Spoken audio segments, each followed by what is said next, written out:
O eto mga ka-RSP, ang tawa ay tunay na mahalaga sa ating pang-araw-araw na buhay. Hindi lamang dahil nakakaganito ng ating mood properly, kundi dahil sa mga benepisyo nito sa ating kalusugan. Ayon sa 2024 World Happiness Report, ang Finland ang nananatiling una sa mga pinakamasayang bansa sa mundo. Ayon naman sa mga pag-aaral, ang pagtawa ay nagpapababa ng mga stress hormone tulad ng cortisol at adrenaline. Kaya ano pang hinihintay niyo mga ka-RSP? Ha ha ha! Get ready to unleash some joy and laughter at subukan ng laughter yoga kasama si Bryson Bonson, isang happiness teacher at isang international inspirational and motivational speaker. Good morning and welcome po sa Rise and Shine Pilipinas. Good morning. Sir Bryson. Good morning. I'm happy to be here. Thank Yes, you. I'm happy to. Napapatawa na kagad daw kahit simula pa lang. Sir, ano po yung laughter yoga at paano ito naiiba sa traditional yoga? Yes, so ang laughter yoga originated in India. Ito ay pinasimulan ng isang medical doctor na si Dr. Madan Kataria. At ito ay naiiba sa usual yoga na alam natin na kailangan mo ng yoga mat, may mga yoga poses. Ito walang yoga mat dito, walang yoga poses dito. No? Tatawa ka for no reason at all. And the idea is from fake laughter, it will turn into real and contagious laughter. Okay. So, ano ba to? Is it something to do with kailangan genuine yung tawa mo afterwards or continuously eme lang sa las mo? Yeah, gusto ko yung eme, no? We start with eme lang. Eme lang. From fake laughter, it will Yes. turn into real and contagious laughter. So, may mga laughter exercises sa simula. Kasi minsan isipin ng iba, paano gagawin yan? So, tatawa ka pala kami ng walang dahilan. So, ang gagawin, may mga laughter exercises sa simula na magti-trigger na yung fake laughter magiging tunay na pagtawa. Kasi yung brain natin, yung katawan natin in general, hindi alam kung tunay o fake yung tawa. Naku, gusto For as ko ulit long as you klaseng do tawa, it. yung naiihina ako. Yung pawisan. Pwede. Oo. Oo. At tunay na sa laughter yoga session, pinagpapawisan yung participants kahit na air-conditioned yung session hall. Ang galing. Oo. Because it's like an internal jogging. Okay. So para na tayong nag-zumba rin pag tayo nag-laughter yoga. Oo, sabi nga, fake it until you make it. Ay nako, Sir Bryson, ganun na lang. Sir Bryson, paano ba nakakabawas ng stress, anxiety, itong pagtawa? Oo, kasi ang stress, tumataas yung cortisol level natin. Pag tayo tumatawa, ang central nervous system natin nagre-release ng endorphins. Ang endorphins ay isa sa mga neurotransmitters, isa sa mga hormones, happy hormones kagaya ng dopamine, oxytocin, serotonin. Endorphins, pag tayo tumatawa tayo, nare-release na sa katawan natin. So therefore, we feel good. So bumababa yung cortisol level and at the same time, ang pagtawa kasi is a present activity. Okay. So anxiety kasi, maraming causes ng anxiety pero tayo ay nagiging anxious dahil sa mga iniisip natin sa future.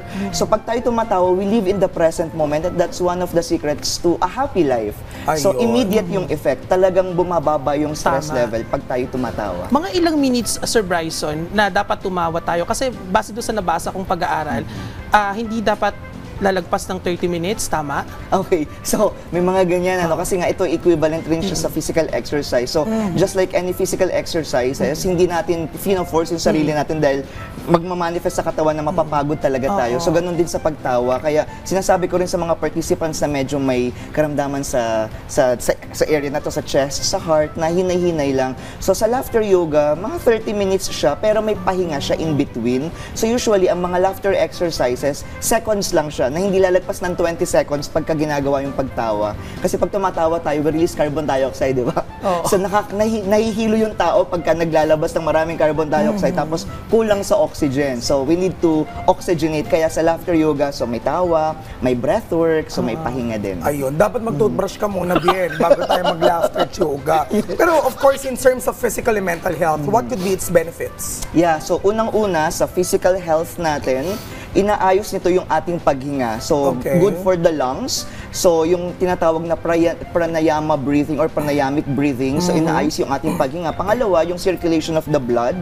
Blood carries oxygen. So, in a way, na-oxygenate yung cells natin. So, pag na-oxygenate yung cells natin, nakakaganda rin ito ng kutis. So, physically, okay? And I have mentioned earlier, this is also equivalent to a physical exercise. Meron ngang pag-aaral ginawa sa laboratory, what burns more calories? Sa mga nagbo-burn ng calories dyan, no? Is it yung biking, no? Or yung laughter? So, napatunayan nila na mas maraming na-burn na calories ang sa laughter pagtawa. 10 minutes of cycling versus 100 laughs. Yung 100 laughs, kada isang hinga mo na so that's one. So maka 100 ka na gano'n, makaka-burn ka ng maraming Ay, calories. parang gusto ko yan. Oo, pero mamaya, pero yung laughter yoga siguro hindi basa-basa dapat gawin niya kung saan-saan lang. Baka mamaya sa daan bigla kang tawa ng tawa. Ay, iba na yun. Ingat tayo doon, ha? Baka mamaya. Ito pala si Sir Bryson ay hindi lamang happiness teacher, kundi ikaw ay isang motivational speaker at isang advocate for mental health. Ano yung nagtulak sa iyo, sir, para maging motivational speaker? Actually, since high school pa lang kasi mahilig na akong magsalita. So, nagsimula sa theater, nagbibigay ng mga leadership training. So, sabi ko, okay, mukhang ito yata yung mission ko sa buhay. So, dahil marami namang mga motivational speakers, sabi ko, what will be my focus? So, I introduced nga yung happiness workshop, yung signature program ng aking company. So, now, I spread happiness through happiness workshop and my mission. Okay, if ever I'm going to try this, ilang sessions ito and ano bang dapat namin asahan sa mga sessions dito? Okay, so usually one session will do. Okay. All the benefits na napakadami na hindi ko na-mention ngayon ay makukuha ng mga participants, ano? And sa loob ng isang laughter yoga session, so meron doon yung facial massage, may mouth exercise to prepare the jaw. Kasi Okay. facial massage din kasi may mga baka iba-ibang may biglang facial mag-lock jaw. expressions. Oo. And then may breath work din para to prepare naman the lungs. Ayan. Tapos may smiling meditation para ma-relax mo na yung mga participants. Okay. And then we proceed to the different laughter yoga exercises. So, parang physical exercise din talaga. Pag ba naubo na ako after ko tumawa ng sobra, pwede na ako tumigil. Pwede na. Ganun Uminom muna na. ng tubig. Ayun. So pwede naman pala. At least may water break. Well, since October is Mental Health Awareness Month, what is your message sa lahat ng ating mga ka-RSP na may mga pinagdadaanan at gano'ng kahalaga syempre pagkakaroon ng laughter yoga? Lahat naman ng tao may pinagdadaanan, kanya-kanya lang ng paraan kung paano natin dalhin ang ating mga sarili. Ang message ko lang ay laging may pag-asa at kung hindi na kaya, kailangan may kausap tayo. Ang tawag dyan ay talk therapy. Sana may nakukwentuhan tayo at yung nakukwentuhan natin, magbibigay ng advice, ay sound advice rin naman sana ang ibibigay sa atin. Ano? And ang role naman ng laughter yoga, ayun nga, pinabababa nito yung cortisol level at magkakaroon tayo ng, this is good for the brain, so good for the memory rin siya and good for mental health. Kaya maganda, tumatawa rin tayo. Pa-exercise naman ng isa. sample tayo. Sample tayo. Mabilisan Sige, lang. sige. So, Okay. i-prepare natin because it should be diaphragmatic laughter. So, Okay. i-prepare natin yung ating diaphragm. So, I just invite you to place your fingers on your diaphragm, yan sa belly. Okay, ayan. Then, Ayan. gawa muna tayo ng hissing sound, ganito. Medyo malaki. Make sure the belly is moving, ganyan. Okay. Okay, very good. And then we'll create yung sound na yan. Tapos bibilisan lang natin until we make fake laughter until maging tunay na siya. Okay, ready? Hinga muna tayo. Take a deep breath, Okay. inhale. 3, 2, 1, go!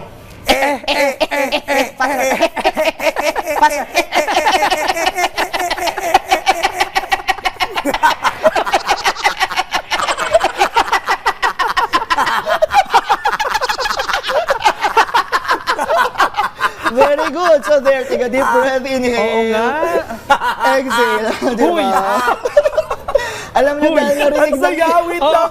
Paano ko kukontak dyan ang social media accounts mo? So, active naman ako sa social media. Hanapin niyo lang yung pangalan ko. So, Bryson Bonsol. Ay, ano yan? May Ayan, book ka? so yeah, this is my book. This is Okay. my second book. Seriously Crazy and Happy, mga kwento nakaka-good vibes. Ay, ang saya. So, meron rin dito sa last part kung paano gawin yung laughter yoga session. Ang galing. Tapos, kung gusto nyo talagang matry kung paano, meron rin sa YouTube, hanapin nyo lang, nandun yung step by step. Ang galing mo, Big. Ayan, di ba? Thank you so much, Sir Bryson Bonsol, sa napakagandang mga sagot at talagang helpful itong laughter Yes. yoga para sa atin ngayon, lalo ngayong buwan ay ang Mental Health Awareness Month.